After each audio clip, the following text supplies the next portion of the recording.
Pero siempre, como siempre, es necesario recordar, si en caso de sismo, las salidas están atrás, en los dos lados, y por favor salen sin entretenerse, rápidamente más o menos, sin empujar, sin gritar, facilitando que la salida sea lo más ágil posible. Una vez hayan salido, se dirigen hacia la izquierda, saliendo del edificio donde está el área de seguridad.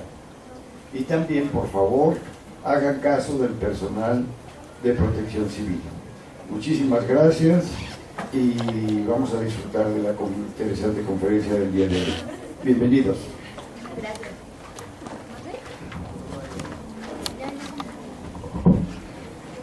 Sí, buenas tardes. Bueno, hoy nos acompaña el doctor Carlos Islas Moreno.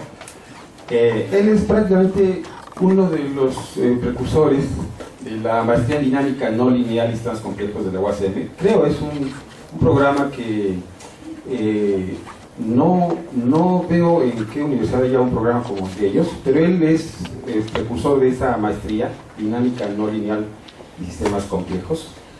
Y pues usualmente en la literatura económica tradicional pues siempre se tiene la idea de que un agregado macroeconómico es normalmente la suma de sus componentes micro, normalmente, es decir, la suma de las partes en total, lo cual se puede demostrar que no es así. Esta idea de mostrar que no es así, que la suma de las partes igual al total, es como una base biológica de las dinámicas no lineales. Él es experto, ¿no?, en detección de dinámicas no lineales y dinámicas caóticas.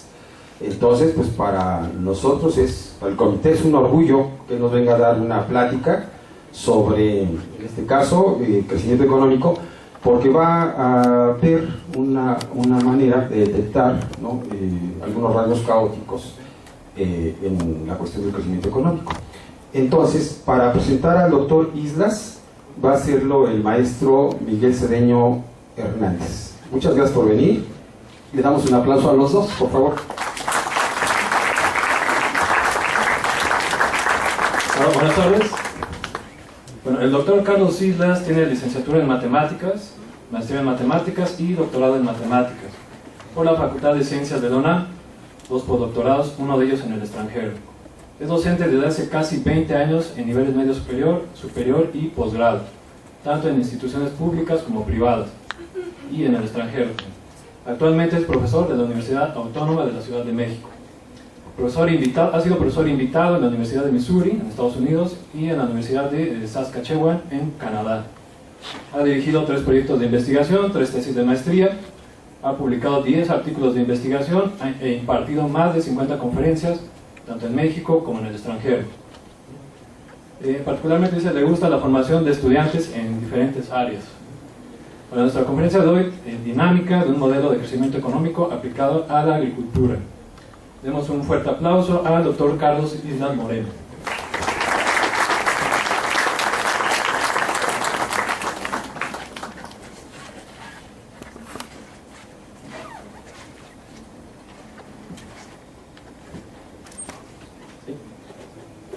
Muchas gracias.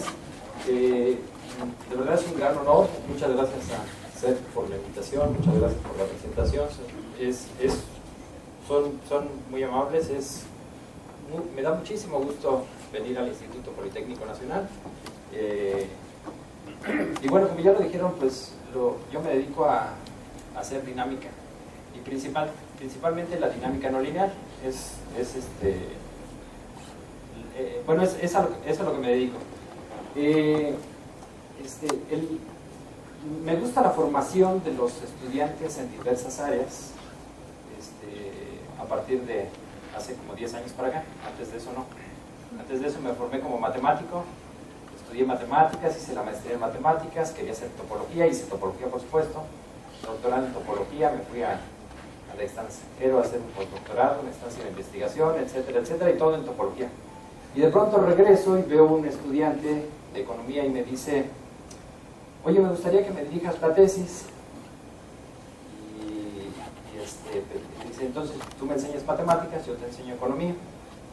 Pero en el, justo este es el tema que tomamos para su tesis de maestría. Entonces, él dice, bueno, mira, vamos a agarrar un artículo, vamos a ver lo que es macroeconomía, y a partir de ahí, pues vemos la transformación dinámica que se da. Aparte de él, he tenido otro estudiante que estudió biología y otro que estudió matemáticas. Entonces, he aprendido economía, pero también me he dado cuenta de que pues, el mundo es más amplio del que yo conocía. Entonces uno hace fórmulas y entonces saca cuentitas. Yo hacía unas cosas raras que se llaman límites inversos. Bueno, hago de esas cosas raras que se llaman límites inversos. Y en mis recientes pláticas lo que digo, mira, esas cosas raras que se llaman límites inversos son solo soluciones de un sistema dinámico discreto, pero corriendo para los dos lados. ¿Okay? Entonces ahorita platicamos un poquito de eso. ¿Okay? Digo, me formé en límites inversos, así que les debo de platicar de eso. ¿Okay? Bueno, entonces, lo que les voy a platicar es este modelo macroeconómico. Entonces, donde yo la primera vez que leí la definición de macroeconomía, así se me hizo muy fácil, ¿no? Dije, pues ya está fácil, ¿no? Entonces es simplemente así como algo global en lugar de algo local, ¿no? Pero no es cierto, ¿verdad? No es así de fácil y ustedes sabrán muchísimo más que yo. Entonces lo que uno hace para ver un modelo macroeconómico es, uno empieza a ver datos. Y a partir de los datos, entonces uno empieza a generar aproximaciones de cosas, ¿no? Uno genera un modelo que se parezca un poco a la realidad. Entonces ustedes en su formación seguramente les dijeron, mira, si la población empieza con 5 personas y mañana tiene 10 y después tiene 20, entonces ustedes ya saben cómo va el crecimiento, ¿verdad? Pero es un pensamiento muy lineal, ¿no? Entonces uno no ve que hay cierta capacidad de crecimiento en cierta área. Entonces uno tiene que empezar a tomar en consideración otro tipo de variables. Perdón. Entonces lo que hace uno es revisa los datos, pero los datos así más globales. Entonces uno, por ejemplo, si quiere ver uno el crecimiento económico de un modelo agrícola, entonces empieza uno a buscar datos, pero no solo los datos así de cómo crece el Producto Interno Bruto, de cómo crece la participación de la agricultura. No, uno empieza a ver todo lo que incluye a la agricultura. Entonces, saqué algunos datos, pues eso es lo que las primeras láminas que les quiero mostrar. Después platicaré un poco de caos y al final les platico de qué se trata el modelo y una forma en cómo tratamos ese tipo de modelos en la escuela a la que pertenezco. Bueno, como ya mencionaron, trabajo en la Universidad Autónoma de la Ciudad de México en el posgrado de Ciencias de la Complejidad. Es un posgrado que lamentablemente ahorita no tiene becas CONACYT, pero todos son bienvenidos para inscribirse ahí, es totalmente gratis. Entonces, voy a hacer un par de anuncios más, ¿no? Entonces este es el primero, ¿no? Luego le hago más anuncios. Bueno. Entonces saqué unos datos, entonces uno se va a los datos de la ONU, ¿no? Y entonces hay una página que guarda datos de la agricultura. Entonces de esos datos de la agricultura empezamos con expectativas de crecimiento. Entonces ahí, justo si ven en la página de agricultura y alimentación, en esta de las Naciones Unidas, entonces ahí veo una expectativa de crecimiento de la agricultura, pero les digo, está con agarran Excel y entonces ahí lo plantan, ¿no? Y entonces dicen, mira, esa es la que más se le parece, ¿no? Sí. Entonces, seguramente ustedes sabrán, existe una como recta de mínimos cuadrados o algo así, ¿no? Para los que saben un poco más, ¿se acuerdan de la Lagrangiana? Sí, les enseñaron que si tienen 3 puntos, entonces hay un polinomio que se le parece mucho, ¿no? ¿Saben? Y si tienen 10 puntos, hay un polinomio que se le parece mucho más, ¿no? Bueno, pues, precisamente estamos trabajando con unas, midiendo la capacidad neuronal, ¿no? Y entonces uno mide con un, ¿cómo se llama? Encefalograma, ¿cómo se llama? el electroencefalograma para medir la capacidad neuronal, y entonces uno obtiene 6 millones de datos. Entonces seguro que hay un lagrangiano, es decir, hay un polinomio de grado 5.999.999, y entonces ese se aproxima mucho, ¿no? Pero bueno, eso es muy difícil de calcular, entonces uno utiliza otras técnicas no lineales. Ahorita les platico precisamente de esas técnicas no lineales, ¿no? Porque ese es el objetivo de la plática, ¿no? Ver qué hacemos para poder tratar esos datos. ¿Ok? Entonces, como les decía, vamos a platicar un poquito de los datos para que vean que sí son importantes, ¿no? Entonces hay una página bonita, ahí les puse algunas fotografías, ahorita me voy a bajar, espero no, si me caigo. Bueno, les voy a poner un video.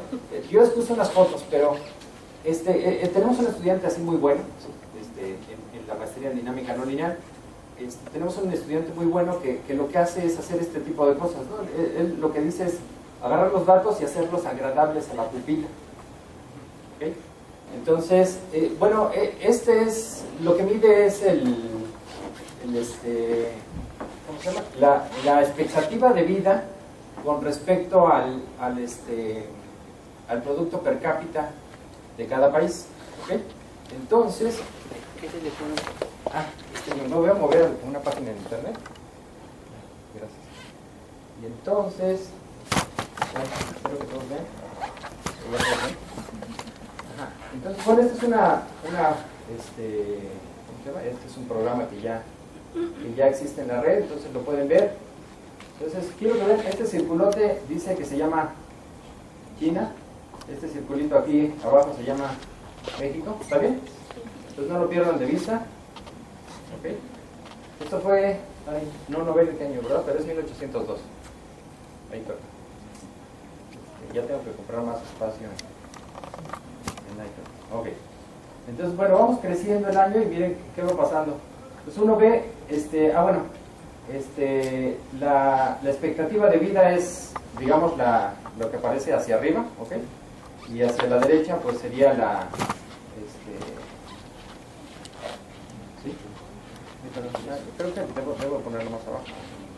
Sí, ahí está bien. Entonces la expectativa de vida aquí está en años y el producto per cápita. Entonces uno empieza a crecer y entonces miren, vean a China, ¿está bien? Pues está reduciendo el producto per cápita y de pronto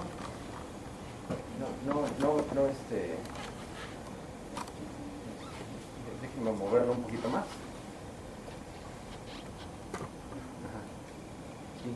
Entonces miren, 1860, 1880, se están manejando los datos, pero ahora estamos tomando dos variables, ¿ok? Con respecto al tiempo. Estamos creciendo el tiempo, y al crecer el tiempo va creciendo, bueno, se va modificando todas estas, todas el producto per cápita, perdón, que no se ve muy bien, ya perdimos China, quería que vieran China, ¿verdad? Pero bueno. Ok, entonces, bueno, se va moviendo. Mira, ya nos alcanzó China. Entonces, va mejorando, sí vieron que mejoró. Entonces, mejorar significa así como hay más expectativa de vida y al tener más expectativa de vida también tenían un muy buen producto per cápita. Entonces, hay que crecer como China, eso es importante. México no sé dónde se quedó, pero bueno, ahorita les pongo la página, perdón, lo que tengo aquí para que, aquí está como la conclusión, ¿ok? Ahí, perdón. Muy bien. Entonces, bueno, ese era el video que les, bueno, eso lo pueden ver, es una, ahí sí pude, pensé que no podía. Sí. Entonces, este es más o menos, les capté algunas imágenes, ¿ok? Entonces, por aquí está, esta debe ser China. Miren, por acá anda México ya. Este es México. No se ve, pero créanme, ese es México. Y por ejemplo, aquí le va muy bien. Es Estados Unidos. Y bueno, pues lo malo sería vivir en Afganistán, ¿no? Pues hay muy poco producto per cápita y la expectativa de vida es muy poca, ¿no? Entonces, bueno, uno empieza a tomar decisiones de dónde uno quiere, de dónde quisiera uno vivir, ¿no? Entonces, Australia no sé dónde está, pero Australia anda por acá. Entonces vale la pena irse a Australia. Entonces, bueno, entonces, este es el manejo de los datos, eso es muy, muy bueno, ¿no? El manejo de los datos nos dice qué hacer, qué esperar, ¿no? Entonces uno, en base a esta expectativa de crecimiento, uno podría proyectar, porque aquí aparece hasta el 2009, entonces uno podría proyectar un poco más adelante. Entonces tengo un estudiante que les digo que sabe hacer eso y entonces ya lo hizo, ¿no? Ya proyectó hasta el 2030 y bueno, pues sí, China va creciendo bastante. No le hemos dado más condiciones, podría haber una guerra, pero bueno, si no pasa eso, todo va bien. Entonces regresamos regresamos a los datos que sacamos de esta asociación de las Naciones Unidas. Entonces los datos que aparecen ahí son estos, ¿no? Entonces dice que, bueno, hay datos particulares, pero específicamente los acomoda en grupos, más o menos. Entonces uno podría pensar, por ejemplo, en este de color, como una especie de amarillo naranja, que aparece aquí. Y entonces uno ve cómo crece el PIB, o bueno, el Producto Interno Bruto, el Producto Nacional, algo así. Entonces uno ve también cómo es el crecimiento de la participación del sector agrícola, ¿okay? Entonces aquí hay datos, entonces vemos cómo ha actuado evolutivamente, ¿okay? Entonces son las rectas que, digo, estas son las gráficas que se le parecen acorde a los datos. Hay datos, ¿no? Entonces uno ve los datos.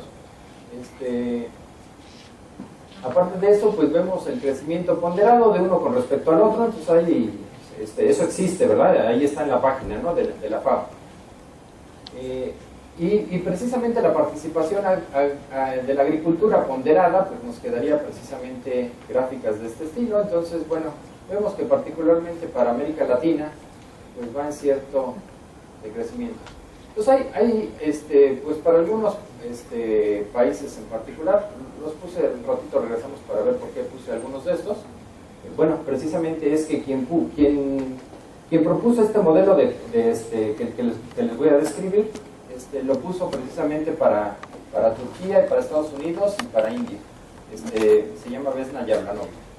Bueno, la intención de esto es, ya vimos con los datos, o sea, la FAO lo considera, dice que tenemos que revisar más o menos cómo es la participación de la agricultura en el Producto Interno Bruto, pero no solo eso, sino que además de eso debemos de ver cuáles son las políticas que se van a dar para que siga creciendo la agricultura. Bueno, antes era muy importante que la agricultura nos servía para crecer como país, ¿no? Ahora ya no tanto, ¿no? Ahora ya se están haciendo casitas, ¿no? En donde antes eran parcelas muy grandes y todo eso. Entonces ahora no solo pasa eso, sino que también la agricultura ha perdido capital, ya no tiene cierta participación. Es más, ahora el gobierno tiene que apoyar para que se siga sembrando maíz, ¿no? Entonces el gobierno tiene que apoyar para que se siga sembrando ciertas cosas, y entonces ahí tenemos cierta pérdida económica, ¿no? en esa parte. Bueno, entonces, pero lo que sí se sabe es que es importante saber cómo crece la agricultura con respecto al Producto Interno Bruto, y eso nos va a ayudar para crecer en la economía. Entonces eso sí se sabe, ¿no? Entonces hay un análisis de Moller que lo que dice es precisamente que bueno, da un modelo, ¿no? Este autor da un modelo. Entonces ese modelo es muy lineal, ese modelo. Entonces ese modelo dice simplemente si uno crece, el otro también debería de crecer. Si uno lo hiciera con un programita de estos que son agradables a la pupila, entonces uno ve el crecimiento. Entonces pone en un lado, ponemos ahí el Producto Interno Bruto, ponemos en otro lado la agricultura, y entonces uno ve que efectivamente sí hay mucha relación de eso, ¿no? Entonces en esos programitas se podría ver precisamente eso. Bueno, entonces lo que nosotros necesitamos es, dado que es una actividad económica primaria la agricultura, nuestra expectativa es que para algunos países está muy bien y para otros países no tanto. Entonces, China, que está creciendo mucho, su agricultura también está creciendo, ¿no? Si se acuerdan de la gráfica, bueno, uno puede ver la gráfica, entonces uno puede comparar rápidamente que en Asia está creciendo mucho la actividad agrícola, pero también crecen otras actividades, ¿no? Entonces algo tiene que ver, ¿no? Crecer otras actividades y la actividad agrícola y que crezca su Producto Interno Bruto. Pero eso no pasa en Latinoamérica. Entonces algo sucede. Entonces por un lado sí, por otro lado no. Entonces vale la pena estudiarlo como un fenómeno macroeconómico. Bueno, entonces lo que hace Vesna Yablanovic precisamente es describe, puse la ecuación aquí, ¿ok? Describe precisamente un modelo el modelo de crecimiento, y este modelo de crecimiento lo representa precisamente con esta formulita que aparece aquí. Pero esta formulita que aparece aquí, al final lo que llega es que es caótico, ¿ok? Y entonces, ya ustedes ya saben que es caótico, ¿verdad? Creo que se enteraron la semana pasada al menos, ¿no? O mucho antes, ¿no? Pues, ¿qué es caótico? Bueno, saber, ¿qué es caótico? Como que quiere responder. No sé. No, ajá, entonces hay otra idea, esa no me gustaba mucho. ¿Qué es caótico? ¿Eh? ¿Un desorden? No. No, caótico es bueno. Sí, desorden suena malo, ¿no? Una acción brusca. Bueno, eso me gusta más. ¿Okay? Bueno, a mí, ¿no? Sí, pero sí, bueno, la idea de caótico es pensar un poco en que las cosas no van siguiendo un hilo, ¿no? ¿Está bien? Entonces eso es muy bonito, ¿no? Entonces, la idea del ahí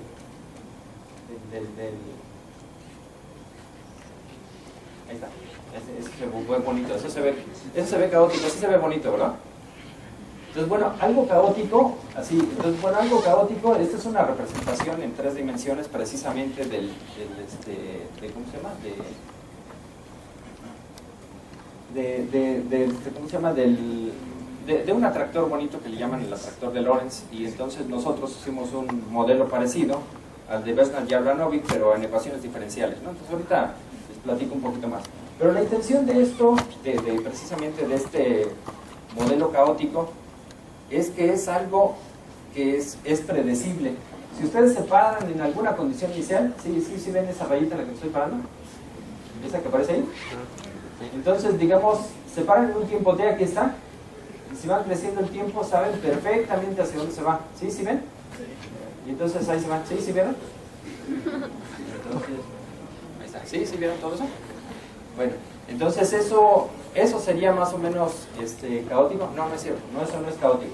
Nos paramos en otra que está muy cerquita. ¿Se acuerdan que empezamos con esta, verdad? Ah, miren, ¿qué les parece? Agarramos se ve que está bien cerquita, ¿no? Y entonces se van por acá. Y entonces se siguen por acá, se van por acá y llega por acá en el tiempo en el que la otra me fui por acá. Entonces la idea de caótico es así como no tan predecible si se van en otra trayectoria. Esa es la idea así general de caótico, ¿no? Pero es bonito, les decía. Entonces me gusta a mí lo caótico porque hay ciertos niveles, ¿no? Entonces lo primero es predecible, eso no tiene chiste, eso ya lo estudiaron todo un siglo y medio, ¿está bien? Y después sigue caótico, eso es lo de hoy, ¿ok? Y ya lo que le sigue después de caótico se llama estocástico, ¿ok? O sea, es decir, ni la menor idea, ¿no? Sí puede ir cambiando como se le dé la gana, ¿ok? Entonces hay unas, por ejemplo, les puse aquí pero no se alcanza a ver bien, les puse una serie de tiempo precisamente de estos datos que aparecen acá. Entonces eso es, uno agarra una serie de tiempo y entonces uno le aproxima una grafitita, y si les queda una grafitita de estos es muy bonito, porque entonces les queda un atractor bonito que es un atractor caótico. Muy bien. Entonces les decía, hay un atractor bonito que se llama el atractor de Lorentz. Entonces ya solo para cerrar bien, para entender lo que es caótico, Entonces lo que hice es que este es caótico precisamente porque uno se fija en el área A, que es la que está del lado izquierdo, el área B, que es de la que está del lado derecho, y tiene trayectorias bonitas, unas que van y se regresan, ¿ok? Y unas que van 2 veces acá, y 2 veces del lado izquierdo y una vez del lado derecho, entonces es bonito pintarlas así. Entonces uno puede describir precisamente algunas de estas. Entonces tiene tantas como ustedes se lo imaginen. Este atractor, que lo pongo aquí atrás. Entonces este atractor que aparece aquí tiene... Este atractor que aparece aquí tiene tantas del lado izquierdo y del lado derecho como ustedes se lo imaginen. ¿Ok? Entonces ahí uno podría plantear exactamente cuáles son las que deben de ir ahí, y entonces esas son las condiciones para las que se cumple esa condición. Entonces, son predecibles. Pero lo que nos interesa es así en global. Entonces en global es precisamente todo un atractor, todo eso es un atractor. Y nos interesa precisamente porque hacia él se le van a acercar. Entonces eso lo puse precisamente para irme para acá. Entonces lo que nosotros hacemos es nos fijamos en un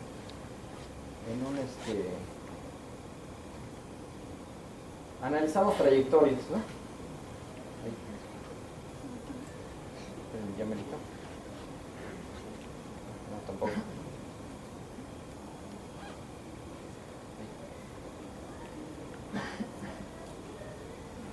Así. Entonces, uno precisamente, si se agarra uno una ecuación diferencial, y entonces, bueno, la idea de escribir ecuaciones diferenciales sería como que uno ve el crecimiento, es decir, como la derivada, ¿está bien? Si así entendemos como el crecimiento, como la tasa de crecimiento la vemos precisamente como una derivada. Entonces, si se dan cuenta, acabo de pintar aquí una ecuación diferencial que lo que dice es que la tasa de crecimiento es proporcional, bueno, es igualita a la cantidad de población que existe en ese momento, ¿no? Entonces uno se para aquí y entonces encuentra uno la solución. Entonces eso que hago aquí con este programita que aparece en internet que se llama Defil, entonces si ustedes lo ven en su casa, entonces lo pueden ver en internet, entonces le ponen Defil y les aparece este programita que está en Java y bueno, esto lo pueden ver en Maple y en otros, ¿no? Entonces lo que hace es encontrar el tipo de soluciones de ecuaciones diferenciales. Entonces eso está muy bien, ¿no? Encuentra uno las ecuaciones diferenciales y encuentra uno todas las soluciones de esas ecuaciones diferenciales.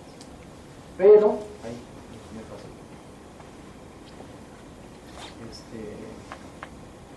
La intención, ¿ahí dónde estoy? Aquí está, ahí está. Ajá, pero uno pues puede cambiar la ecuación diferencial y entonces ve uno cómo crece cierta población. Entonces, por ejemplo, algo que podríamos poner aquí es, si le ponemos aquí,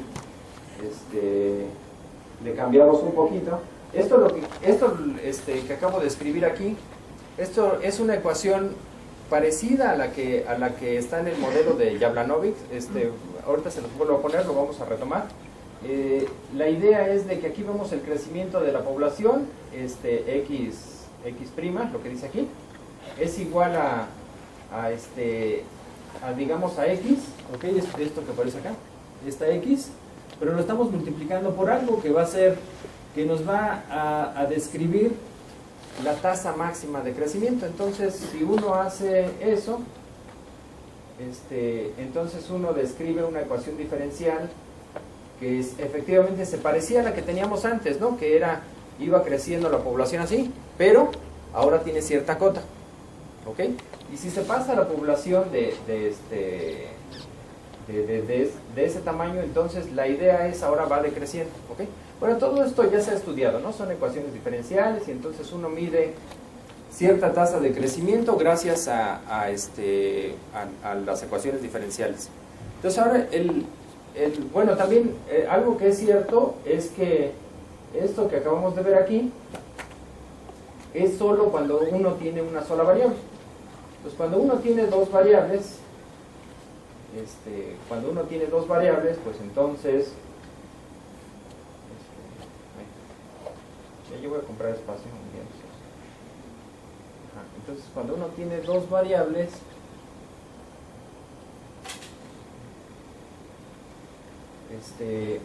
entonces con respecto al tiempo uno ve cómo crece, ¿no? Por ejemplo, separa uno aquí y entonces hay una descripción aquí. Entonces lo que dice aquí es, uno ve cómo crece la variable X, cómo crece la variable Y, y uno le pone ecuaciones bonitas, ¿no?